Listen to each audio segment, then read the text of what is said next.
அன்புள்ள தங்கத் தமிழன் யூடியூப் சேனல் உங்களை அன்புடன்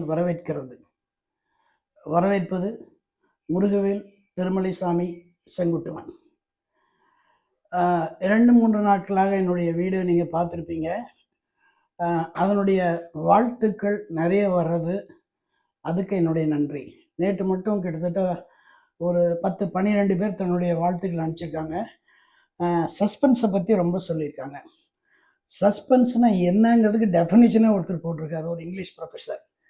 அது மாதிரி உங்களுக்கு கொடுக்க போகிறது எல்லாமே சஸ்பென்ஷன் தான். இப்போ பாருங்கள், அந்த 2 ஃப்ரெண்ட்ஸை பற்றி. அது 2 ஃப்ரெண்ட்ஸு. ஒரு ஃப்ரெண்ட்ஸ் சென்னையில் இருக்கார்.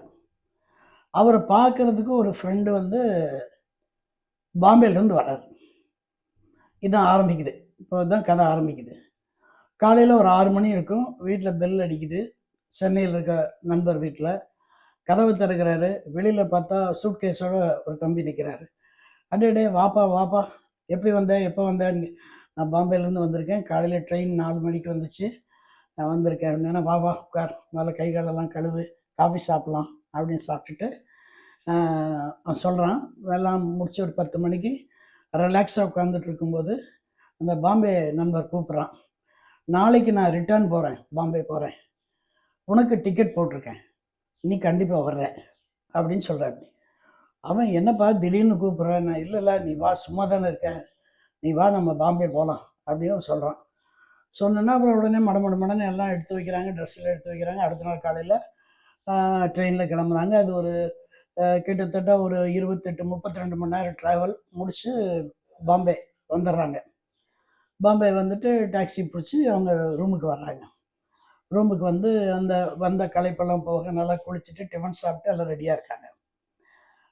அப்போ அந்த பாம்பே நண்பன் அவனை சொல்கிறான், இந்த பாரு, நீ சும்மா இருக்கிறது எனக்கு பிடிக்கல, அதனால தான் நான் கூப்பிட்டு வந்திருக்கேன். உனக்கு ஒரு நல்ல வேலை நான் செய்கிற கம்பெனிலேயே வாங்கித்தரேன். நம்ம வாரத்துக்கு ஒரு தடவையோ மாதத்துக்கு ஒரு தடவையோ நீ போய் குடும்பத்தை பார்த்துட்டு வரலாம் அப்படின்னா. இல்லைப்பா, I am not interested in job. அப்போ என்ன செய்ய போகிற? இல்லை, நான் 2-3 நாளாக யோசிச்சுட்டு தான் இருக்கேன். 2 வேலை பண்ணலான்ட்டு யோசிச்சுட்டு இருக்கேன். ஒன்று கடத்தல், அதை கொஞ்சம் டிஃப்ரெண்ட்டாக பண்ணலான்னு யோசிக்கிறேன் அப்படிங்கிறான். அடப்பாவி, அப்படியா, என்ன பண்ண போகிறேன்னு? இல்லை, இப்போ நிறைய பேர் வந்து அந்த கஞ்சா கடத்துகிறாங்க, மது கடத்துகிறாங்க, அது கடத்துகிறாங்க எல்லாம் சொல்கிறாங்க. நம்ம டிஃப்ரெண்ட்டாக திங்க் பண்ணி ஆளை கடத்துவோமா அப்படின்னு சொல்லி கேட்குறான். இவன் பயந்து போயிடுறான். இந்த பையன், என்னடா புதுசாக யோசிக்கிறேன்னு. இல்லை பாரு, அமெரிக்காவில இந்த கடத்தல் வந்து ரொம்ப ரொம்ப சர்வசாதாரணமாக இருக்கனால அமெரிக்கனில் அங்கே இருக்கிறவங்களுக்கெல்லாம் பிஸ்டல் லைசன்ஸ் கொடுத்துருக்காங்க. இப்போ எல்லார் வீட்லேயும் பிஸ்டல் இருக்கும். சில சமயம் அப்பாவுக்கு தெரியாமல் அந்த குழந்தைங்க பிஸ்டல் எடுத்துகிட்டு போய் ஸ்கூல் குழந்தைங்கள்லாம் சொல்கிற சம்பவமெல்லாம் நீ கேள்விப்பட்டிருப்ப. அதேமாதிரி நைஜீரியாவிலும் இந்த கடத்தல் வந்து ரொம்ப ஜாஸ்தியாகுது. அவங்க $2,500 $25,000 வரைக்கும் ஆளை பொறுத்து கொடுக்குறாங்களாம். அதே மாதிரி ஒவ்வொரு இதுலேயும் இது வந்து கொஞ்சம் ரிஸ்க்கு கம்மி. அப்படி சப்போஸ் சிக்கனா கூட பனிஷ்மெண்ட் ரொம்ப கம்மி அப்படின்னு அவன் சொல்கிறான். என்னடா இவ்வளோ விளாவரியாக சொல்கிறியே, இதெல்லாம் எங்கே படித்த அப்படின்னு சொன்னேன்.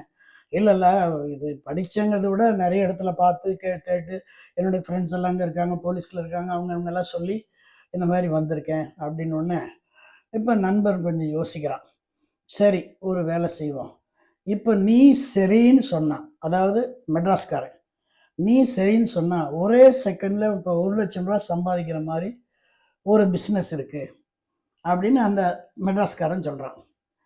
இவன் கேட்குறான், பாம்பேக்காரன், அப்படி என்னடா பெரிய பிஸ்னஸ்? ஒன்றும் இல்லை, இப்போ உன்னை வந்து என்னுடைய ஒய்ஃபுக்கு தெரியாது, ஏதோ ஒரு தடவை தான் பார்த்துருக்கா, அதை இப்போ தான் பார்த்துருக்கா, அதனால் நீ யாருன்னு கூட அவளுக்கு தெரியாது. நீ என்ன பண்ணுற, அவளுக்கு ஃபோன் பண்ணி இந்த மாதிரிம்மா உங்கள் ஹஸ்பண்டை கடத்திட்டு வந்து வச்சுருக்கேன், $1,00,000 கொடுத்தீங்கன்னா உங்கள் ஹஸ்பண்டை விடுவேன் அப்படின்னு சொல்லு.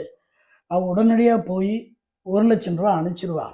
நம்ம $1,00,000 ஆளுக்கு 50-50 வாங்கிக்குவோம். இது ஃபஸ்ட்டு பிஸ்னஸாக இருக்கட்டும்னு அவன் சொல்கிறான். அந்த பாம்பே நண்பன் அப்படியே கொஞ்ச நேரம் அப்படி கை வச்சு யோசித்து அவனையே பார்க்குறான்.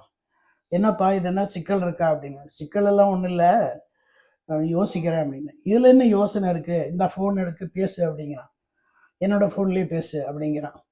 அதுக்கு அவன் சொல்கிறான், இல்லை அதுலேயும் சிக்கல் இருக்குன்னா. என்னன்னா, ஒன்றும் இல்லை, நான் உங்கள் வீட்டுக்கு வந்தப்போ நீ குளிக்க போயிருந்தப்போ சம்சாரம் வந்தாங்க.